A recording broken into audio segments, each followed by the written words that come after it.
अस्सलाम वालेकुम alchemist online के व्यूवर्स को वेलकम बैक। कुछ टेक्निकल इश्यूज़ की वजह से मैं वीडियोस अपलोड नहीं कर पाई थी, उसके लिए आई एम एक्सट्रीमली सॉरी। फिर इस सिलसिले को रेगुलर करते हैं और आप लोगों के लेक्चर्स को आसान बनाने का ये सफ़र कंटिन्यू करते हैं। डियर स्टूडेंट्स, जैसा कि आप लोगों के इल्म में होगा कि अब स्कूल ओपन हो गए हैं, बाकायदा आपका जो स्टडी शेड्यूल है वो फिर से रिज्यूम कर दिया गया है। आप लोगों ने मेहनत को जारी रखना है क्योंकि मार्च के स्टार्ट में 10th क्लास के स्टूडेंट्स के पेपर्स होने हैं। आप लोगों ने उसी विल से, उसी मोटिवेशन से अपनी स्टडी और स्ट्रगल को कंटिन्यू रखना है ताकि आप लोग अपनी मर्ज़ी के मार्क्स, जो अच्छे से अच्छे मार्क्स जो आपका टारगेट हैं, उसको आप अचीव कर सकें। अपनी इस कोशिश के साथ साथ मेरी दुआ भी है आप लोगों के लिए खुसूसी तौर पर कि आप लोग कामयाब हों और अपनी मंजिल मकसूद को हासिल कर सकें। जो भी एम आप लोगों के जहन में है वो एम आप लोगों के पूरे हो सकें, आप लोगों की ख्वाहिशात पूरी हो सकें और आप लोग कामयाबियों से हमकिनार हों। इसी दुआ के साथ आज का टॉपिक स्टार्ट करते हैं। 10th क्लास का ये टॉपिक है। जो आज इस टॉपिक को स्टार्ट करने से पहले एक छोटी सी मेरी रिक्वेस्ट है कि जो लोग न्यू व्यूवर्स हैं अल्केमिस्ट ऑनलाइन के, वो सब्सक्राइब ज़रूर कर लें, बेल आइकन को प्रेस करना मत भूलें ताकि हर आने वाली वीडियो आप लोगों के मोबाइल में, आप लोगों के नोटिफिकेशन बार में शो हो सके, ज़्यादा से ज़्यादा मुस्तफ़ीद हो सकें। लेक्चर स्टार्ट करते हैं। हमारा लेक्चर जो है ये आज कोल पर है। ऑर्गेनिक कंपाउंड का ये सोर्स है, बहुत सारे ऑर्गेनिक कंपाउंड का, लेकिन पहले हम इटसेल्फ कोल को स्टडी करेंगे कि कोल एक्चुअल में है क्या। कोल है blackish complex mixture of compounds carbon hydrogen oxygen और इसके अलावा इसमें नाइट्रोजन और सल्फ़र के भी कुछ कंपाउंड्स की अमाउंट मौजूद होती है। यानी कि ऐसे कंपाउंड्स जिनके अंदर कार्बन हाइड्रोजन ऑक्सीजन होगी और नाइट्रोजन सल्फ़र के कंपाउंड, ये सब कोलेक्टिवली कोल बनाते हैं। कोल ब्लैकिश कलर का होता है, कॉम्प्लेक्स मिक्सचर होता है और इसके अंदर इन तमाम एलिमेंट्स के कंपाउंड्स मौजूद होते हैं। कोल बनता कैसे है? कोल ऐसे बनता है, डेड प्लांट्स जो होते हैं, जो ज़मीन की सतह के नीचे हज़ारों लाखों सालों पहले दबे होते हैं, तो वो कन्वर्ट हो जाते हैं कोल के अंदर। कोयले को आम ज़बान में, आम अल्फाज में हम कोयले को कोल बोलते हैं। यानी कि उर्दू में बोले तो कोयला, इंग्लिश में बोले तो कोल। ये कैसे बनता है? डेड प्लांट्स जब बरीड हो जाते हैं, दफन हो जाते हैं ज़मीन की सतह के नीचे लाखों सालों पहले, हज़ारों सालों पहले, तो वो सख्त फॉर्म इख्तियार कर लेते हैं, ब्लैक कलर के ब्लैकिश कॉम्प्लेक्स मिक्सचर में तब्दील हो जाते हैं, जिसको हम कोल बोलते हैं और इसको आम ज़बान में हम कोयला पढ़ते हैं। और ये प्रोसेस जिसमें कोल बनता है, जिसमें लकड़ी जो होती है, पौधों की जो लकड़ी होती है, दरख्तों की जो लकड़ी होती है, वो सख्त होती है। इस प्रोसेस में high pressure, high temperature require होता है और in the absence of air ये प्रेशर होता है। ऑब्वियसली जब ज़मीन की सतह के नीचे कोई भी पौधा दब जाता है, कोई भी पौधा या दरख्त दब जाता है, तो वहाँ पर एयर की सप्लाई तो होती ही नहीं। तो in the absence of air and high pressure and high temperature, जो वुड होती है डेड प्लांट्स की, वो कन्वर्ट हो जाती है, तब्दील हो जाती है कोल में, और इस प्रोसेस को हम कार्बनाइजेशन प्रोसेस बोलते हैं। और ये स्लो बायोकेमिकल प्रोसेस है, कई साल लगते हैं, जैसे कि मैं बताया कि मिलियंस ऑफ ईयर्स, कि कई लाखों साल लगते हैं इस प्रोसेस को कंप्लीट होने में, कोल को बनने में। वुड के अंदर 40% कार्बन होती है, यही कार्बन कन्वर्ट होती है कोल में और इस प्रोसेस को कार्बनाइजेशन बोलते हैं।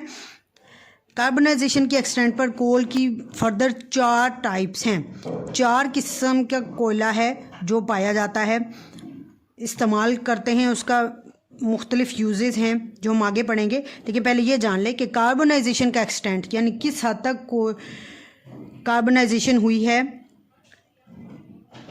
उस पर डिपेंड करेगा कोयले की इकसाम। कोयले की 4 इकसाम बनेंगी और वो डिपेंड करेंगी कार्बनाइजेशन के एक्सटेंट पर, यानी कार्बनाइजेशन के म्यार पर उनका दारोमदार होगा। 4 types differ in carbon 4 types जैसे मैं पहले बता चुकी हूँ। उनके अंदर डिफरेंस किस चीज़ में होता है? कार्बन कंटेंट में। उनके अंदर कार्बन की मिकदार में फ़र्क होता है। वोलेटाइल मैटर, उनके अंदर वोलेटाइल मेटल की क्या क्वांटिटी होती है, इस पर वो डिफ़र करेंगे। और मॉइस्चर, और किस हद तक उनके अंदर मॉइस्चर मौजूद होता है, ये चीज़ भी उनको एक दूसरे से डिफरेंट करती है। ये जो 4 किस्म की कोयले की इकसाम है, कोल की इकसाम है, टाइप्स हैं, ये डेली लाइफ और इंडस्ट्री में इनका यूज़ होता है। सबसे पहली टाइप को नेम देंगे पीट का। इसमें 60% कार्बन कंटेंट होता है, यानी कि बाय वेट इसमें कार्बन जो एटम होता है, जो एलिमेंट होता है, उसका 60% मौजूद होता है। बाकी और एलिमेंट्स होते हैं इसके अंदर। इसका यूजेस है, ये बहुत लो क्वालिटी कोयला होता है और इसको किल में, ये जो जहाँ पर ब्रिक्स वगैरह तैयार की जाती हैं वहाँ पर इसको यूज़ किया जाता है। लिग्नाइट दूसरी किस्म का कोयला है, इसमें 70% कार्बन होती है। सॉफ्ट कोल है, इसकी निस्बत ये सॉफ्ट होता है और ये थर्मल पावर स्टेशंस में हीट को प्रोड्यूस करने के लिए, थर्मल जो रिएक्शंस हो रहे होते हैं उनको कराने के लिए और थर्मल पावर स्टेशंस को चलाने के लिए ये इस्तेमाल किया जाता है। बिटुमिनस थर्ड टाइप है कोल की, इसमें 80% कार्बन कंटेंट होता है। कॉमन वैरायटी है जो आमतौर पर घरों में कोयला जो हम यूज़ करते हैं ना, जो घरों में आप, जैसे आजकल सर्दियां हैं और कुछ लोग लकड़ी नहीं ले सकते तो वो कोयला ले आते हैं।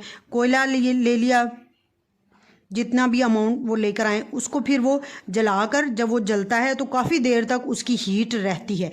इस वजह से कोयले को कमरे में रख दिया जाता है। कुछ लोग हीटर यूज़ करते हैं, लेकिन मैं उनकी बात नहीं कर रही, मैं उन लोगों की बात कर रही हूँ जो कोयला ख़रीद कर लाते हैं, उसको फिर जलाकर उससे हीट लेते हैं। और वो कोयला जो होता है जो घरों में हम जलाते हैं ना, वो बिटुमिनस कोल उसको बोलते हैं।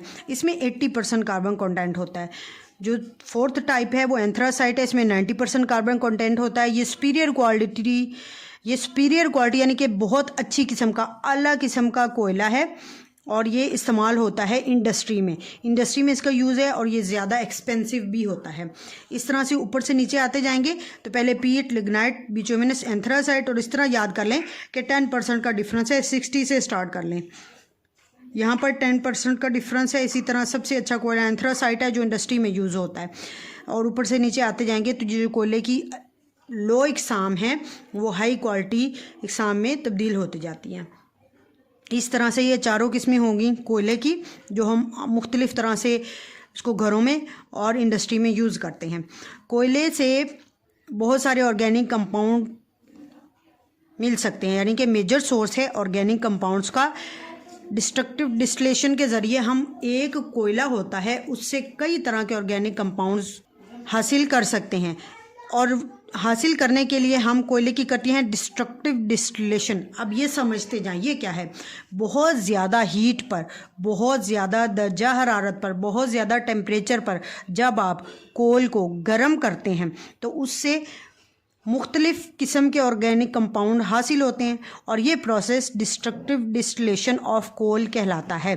दोबारा सुन लें कि कोयले को बहुत ज़्यादा हीट पर, बहुत ज़्यादा दर्जा हरारत पर गर्म किया जाता है और ये प्रोसेस डिस्ट्रक्टिव डिस्टिलेशन कहलाता है। और इसके रिज़ल्ट के तौर पे, इस प्रोसेस के नतीजे के तौर पे जो कोयला होता है उसमें से बहुत सारे ऑर्गेनिक कंपाउंड्स निकल रहे होते हैं। वो ऑर्गेनिक कंपाउंड कौन से हैं जो कोयले से हासिल होते हैं डिस्ट्रक्टिव डिस्टिलेशन के थ्रू? सबसे पहला है कोल गैस। गैस क्या है? मिक्सचर है 3 गैसों का। इसमें से 3 गैसेज होती हैं, इसके अंदर 3 गैसेज होती हैं, methane, carbon monoxide and hydrogen. अब ये मैंने आपके सामने CO लिखा है। जब आप इसको यूँ लिखते हैं ना कि बड़ा C बड़ा O, ये कार्बन मोनोऑक्साइड है। और देखिए जब आप इसको यूँ लिखते हैं कार्बन डाइऑक्साइड, तो आपने O छोटा लिखना है और ये कार्बन डाइऑक्साइड है। तो यहाँ पर ये मैंने लिखी है कार्बन मोनोऑक्साइड। इसमें C भी बड़ा होगा, O भी बड़ा होगा, कैपिटल लेटर में दोनों लिखेंगे। कोल गैस क्या है? मिक्सचर है 3 गैसेस का, जिसमें मीथेन, कार्बन मोनोऑक्साइड और हाइड्रोजन गैस शामिल हैं। कोल गैस हीट प्रोड्यूस करती है जब इसको एयर की मौजूदगी में, यानी कि हवा की मौजूदगी में जब हम इसको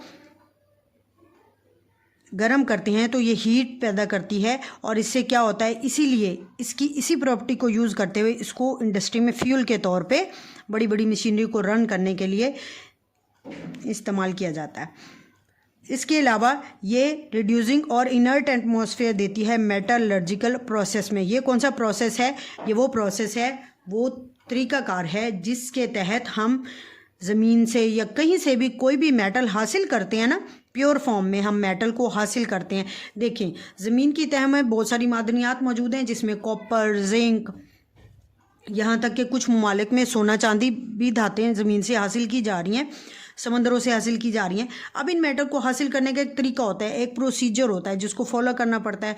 उस प्रोसीजर, उस तरीके को मेटलर्जिकल प्रोसेस बोलते हैं। और मेटलर्जिकल प्रोसेस में जो हम खालिस मेटल हासिल करते हैं, उसके लिए इनर्ट या रिड्यूसिंग एटमॉस्फेयर चाहिए होता है। जब भी आपने कोई मेटल निकालनी है ना, इस बात को जहन में रखें, आगे जाकर हम इसकी डिटेल भी पढ़ेंगे कि जब भी आपने कोई मेटल एक्सट्रैक्ट करनी है किसी भी चीज़ से, इम्प्योर फॉर्म से आपने मेटल को प्योर फॉर्म में लेकर आना है, तो उसके लिए आपको रिड्यूसिंग एटमॉस्फेयर चाहिए होगा। और वो रिड्यूसिंग एटमॉस्फेयर जो है वो हमें कोल गैस प्रोवाइड करती है। इसलिए मेटलर्जिकल प्रोसेस में चैम्बर के अंदर इसको यूज़ किया जाता है। थर्ड टाइप का ऑर्गेनिक कंपाउंड जो हमें कोल की डिस्ट्रक्टिव डिस्टिलेशन से मिलता है, वो जी अमोनियकल लिकर। अमोनियकल लिकर क्या है? इन सब कंपाउंड्स की मैं आपको एंड पर पिक्चर शो करूंगी, जिससे आपके इनके कॉन्सेप्ट मज़ीद क्लियर हो जाएंगे। इसलिए वीडियो पूरी देखनी है और ये कॉन्सेप्ट जो हैं समझ कर याद करें। अच्छा जी, सबसे पहला है अमोनियकल लिकर। दूसरा जो हमारा है ऑर्गेनिक कंपाउंड अमोनियकल लिकर। अमोनियकल लिकर क्या है? ये अमोनियकल लिकर असल में अमोनिया का सॉल्यूशन है वाटर के अंदर। यानी पानी आपने लिया, पानी के अंदर आपने अमोनिया डाल दी। जब आप पानी के अंदर अमोनिया मिक्स कर देते हैं तो ये बन जाता है अमोनियकल लिकर। यानी कि यूं कह लें सादा अल्फाज में, अमोनिया का पानी में सॉल्यूशन।